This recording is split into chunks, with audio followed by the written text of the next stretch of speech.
here is Charlie Kirk. In light of the fact that Nancy Mace says that women are going to take this country from the brink, conservative women, and that we're going to have a conservative woman be the first female president, and that it's misogynistic to ask a question about your voting record. Are we to believe, after this Charlie Kirk video, that Nancy Mace does not consider herself a feminine woman? See, now I'm getting confused, but let's play this Charlie clip, because we just saw Nancy Mace make all these proclamations about women as she was asked at this gubernatorial campaign, how can you take credit for funding on a highway project that you voted against? And then we have this Charlie Kirk thing. The cultural paradigm right now is a rebellion of the men of the West. It's happening in every major country, where young men are finding podcasts like ours. They're finding other information conduits that believe in nature, believe in God's design, believe that men should have to stand up for the vulnerable, create a family, provide for the family, have to protect the weak, to fight the battles of society, to go on an adventure. This is very appealing to young men when they hear it. There's a lot that you can call Donald Trump. No one has ever called him feminine.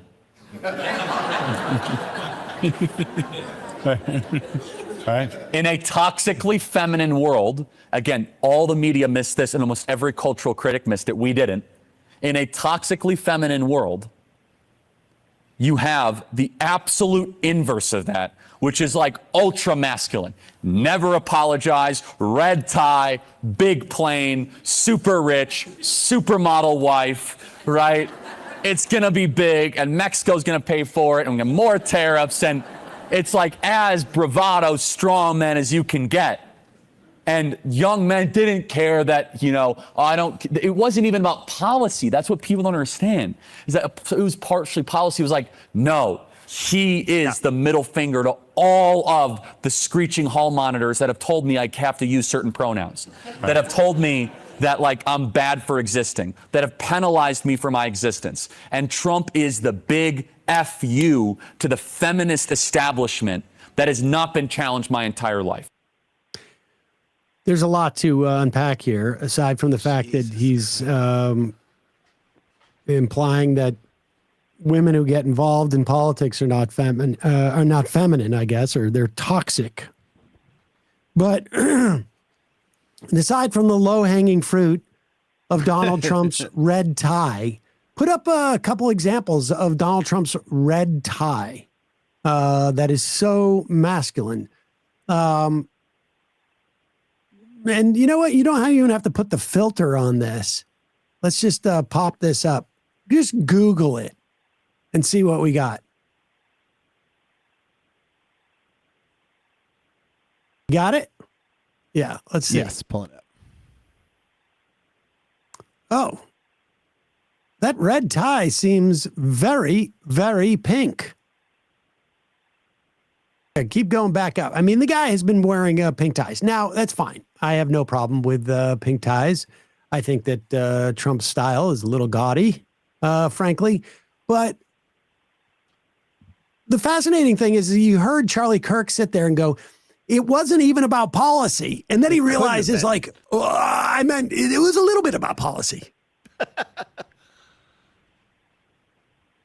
So much of what has happened over the past 20 or 30 years, and certainly I think Obama triggered it by existing and being president and being black. Data shows that up until 2008, 50% of non-college educated men thought the Republican Party was still to the left of the Democratic Party on race. That was a vestige, literally a 40-year vestige, a 40-year shadow from when the Republican Party had been, and maybe it was really longer than that, but associated with being to the left of civil rights because of the Civil War. And the Democrats at that time, the Dixiecrats, who all abandoned the party following the Voting Rights Act and the Civil Rights Act. It took a while for a lot of people to catch up to the reality that the Democratic Party is to the left on race of the Republican Party. And what that did, and this was a big argument we had in the 2016, 2017, 2018. You had a situation over the course of 30 years where men lost social status. They lost status across the board. They still had more than white men, I should say, still had more than women, black men, black women, brown men, brown women. They still had more, but it was diminished. Within our culture, white men were no longer always centered. Sometimes you'd see a black guy in a Cialis commercial. Sometimes you would see a sitcom with a female lead. Sometimes you would see multiple sitcoms with a female lead. And they weren't playing somebody's mom. They weren't playing somebody's wife. They were just a person. I could feel myself disappearing as you say this. Well, I mean, look, there is some truth to the fact that there was a loss of social capital that white men suffered.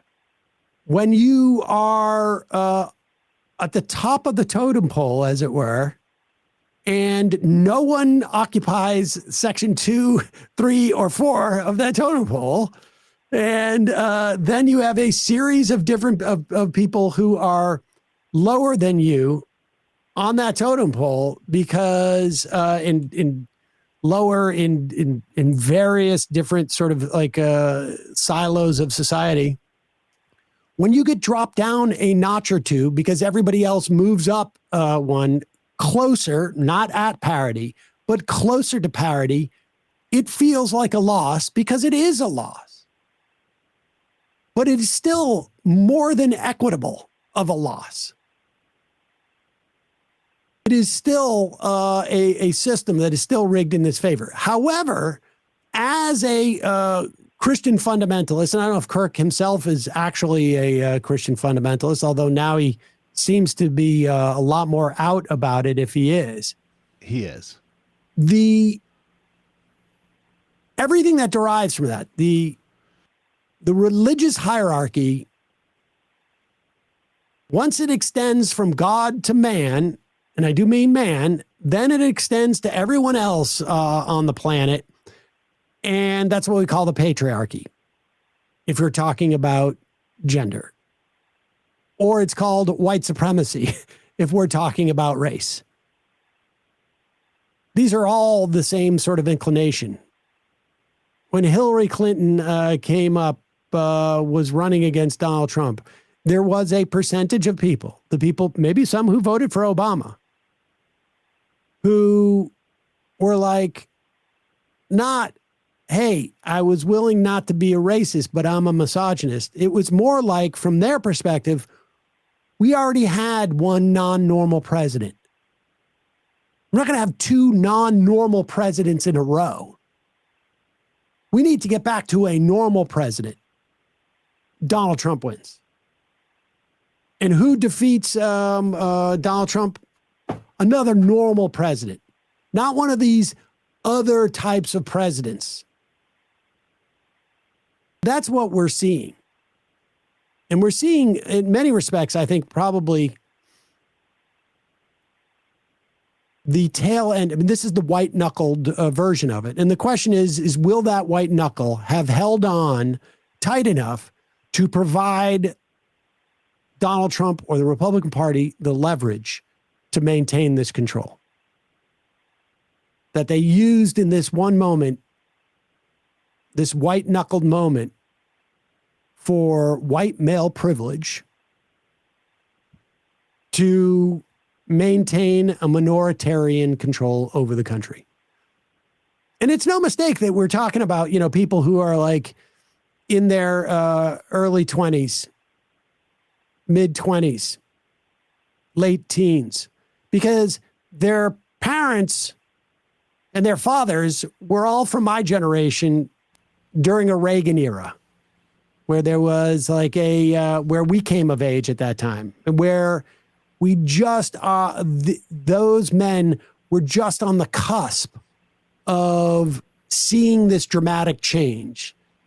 You know, when Kavanaugh was at his hearings, he had license in his mind to lie about what he did as a kid, because the rules at that time were boys will be boys.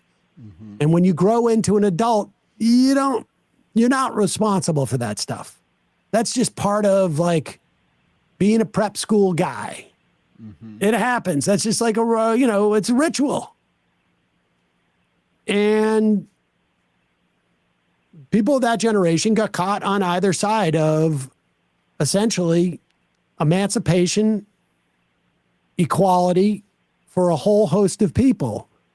And they felt the loss because, for people who are really old, people who are in their 70s, 80s, they still have the same sort of like sense, but they don't have to deal with it on a day-to-day basis because they're competing against people who are in their 70s or their 80s.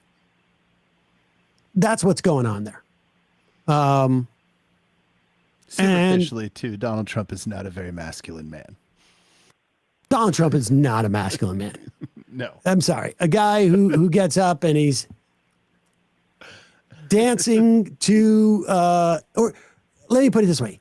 He does not fit the definition what they mean of a traditional masculine man who's up there dancing to a gay icon, a gay cruising, essentially, anthem. Yeah. This is not a guy who's particularly athletic. This is not a guy who cares, has shown a lot of care for his family. He divorced 3 times and cheated on all his wives and turned the White House into Liberace's house. I mean, exactly. But it is the story they tell themselves.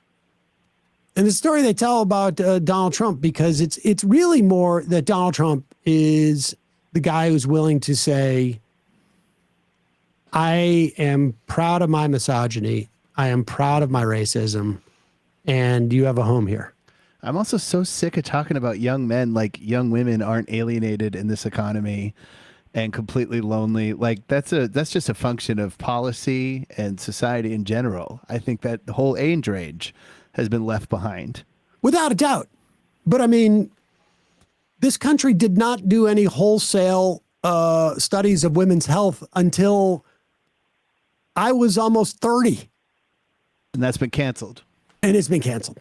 Hey, folks, don't forget to hit the subscribe button and check out our daily show. We do it every day at 12 p.m. Eastern for about 2.5 hours. We even take phone calls. You should check that out.